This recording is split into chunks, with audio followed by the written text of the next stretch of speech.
اگر آپ tax returns نہیں فائل کرتے تو یہ ویڈیو ضرور دیکھیں کیونکہ آپ کے لیے آنے والے دنوں میں مشکلات پیدا ہو سکتی ہیں۔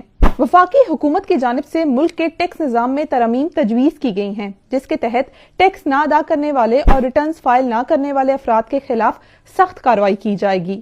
تو نان فائلرز کے خلاف تجویز کردہ پابندیاں کون سی ہیں؟ فائلرز اور نان فائلرز کی کیٹیگری کو اہل اور نااہل افراد کی کیٹیگری سے بدلنے کی تجویز کی گئی ہے۔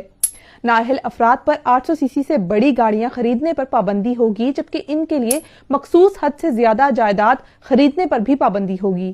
نااہل افراد کے لیے بینک اکاؤنٹس کھولنے پر بھی پابندی عائد کرنے کی تجویز دی گئی ہے۔